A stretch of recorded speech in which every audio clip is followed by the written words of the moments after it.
सह यज्ञाः प्रजाः सृष्ट्वा पुरोवाच प्रजापतिः। परमात्मा को यज्ञ पुरुष कहा गया है। उन्होंने ये सृष्टि यज्ञमयी बनाई है। यहाँ यज्ञ का अर्थ केवल यज्ञ कुंड में की जाने वाली आहुतियों तक ही सीमित नहीं है। यज्ञ का व्यापक अर्थ है परमार्थ भाव से किया गया आदर्श कर्म। सृष्टि का संतुलन, इकोलॉजिकल बैलेंस एक यज्ञीय प्रवाह है।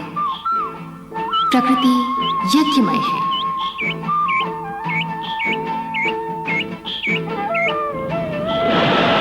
समुद्र से पानी बादल बनकर वर्षा के द्वारा नदियों में होता हुआ भूमि, वृक्ष, वनस्पति, प्राणी मात्र को तुष्ट करता हुआ पुनः समुद्र की ओर बहता रहता है।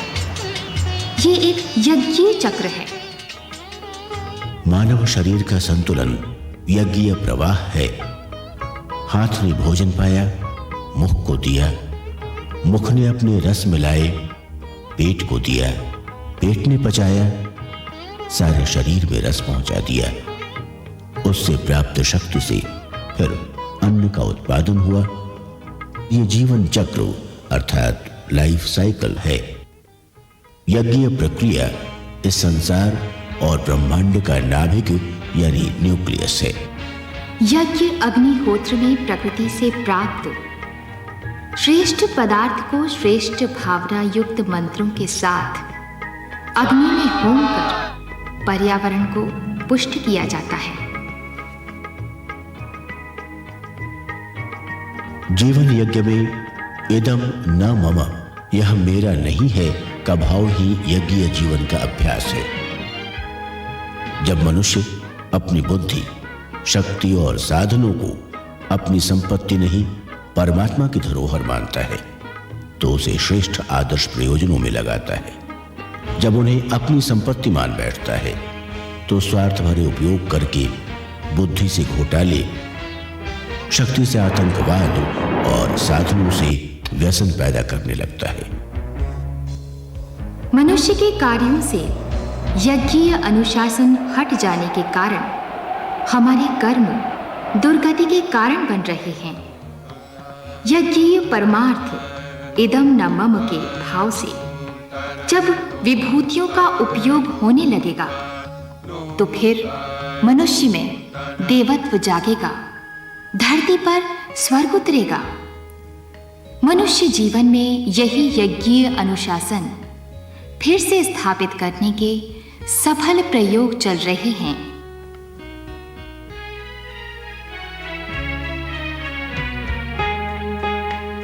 युग तीर्थ शांति कुंज हरिद्वार में, जिसके अंतर्गत पूरे देश में, विदेशों में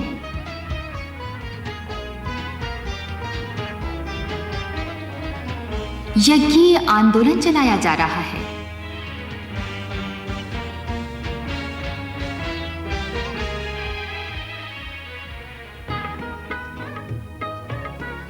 अग्नि होमादि के साथ ज्ञान यज्ञ और सेवा यज्ञों का प्रवाह पैदा किया जा रहा है। आप भी भाग ले सकते हैं।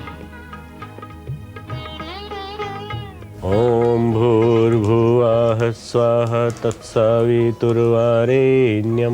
भर्गो देवस्य धीमहि धियो यो नः प्रचोदयात् स्वाहा।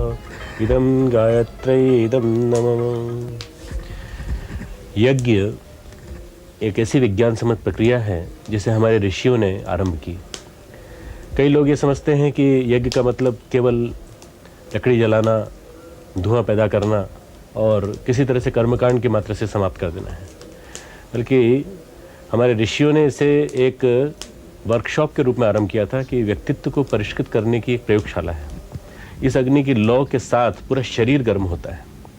शरीर की गर्मी के साथ शरीर त्वचा से भी श्वास लेता है, श्वास स्थान से भी श्वास लेता है, और इससे जो शरीर के अंदर जो हमारे फ्री रेडिकल्स जिनको हम कहते हैं एंटीऑक्सीडेंट्स, प्रचुर मात्रा में जाते हैं, नेगेटिव आयंस प्रचुर मात्रा में जाते हैं और इनकी कमी दूर हो जाती है, जिनकी वजह से हमें तनाव होता है। यज्ञ के माध्यम से व्यक्ति अपने अंदर के प्रसुप्त केंद्रों को जगाता है और वातावरण के जितने भी क्षेत्र हैं उन सबको संदेश भेजता है। मंत्र शक्ति, यज्ञ ऊर्जा, साधक की पवित्रता या साधक की प्रखरता के माध्यम से, एक सम्मिश्रण के माध्यम से। यज्ञ जहाँ होता है उसके आसपास के क्षेत्र में उर्वरता बढ़ती है, हरितिमा बढ़ती है और प्रदूषण निवारण होता है। वैज्ञानिक प्रक्रिया के माध्यम से कैसे यज्ञ प्रभावित करता है, ये ब्रह्मवचस के शोध संस्थान में हम लोग प्रयोग कर रहे हैं। यज्ञ के विज्ञान को समझने के बाद किसी के मन में कोई संशय नहीं रहना चाहिए कि यज्ञ हम क्यों करते हैं, किस लिए करते हैं। ये एक अनिवार्य प्रक्रिया है जो कि नियमित रूप से प्रत्येक साधक के द्वारा, प्रत्येक व्यक्ति के द्वारा जो यज्ञीय जीवन जीना चाहता है उसे किया जाना चाहिए।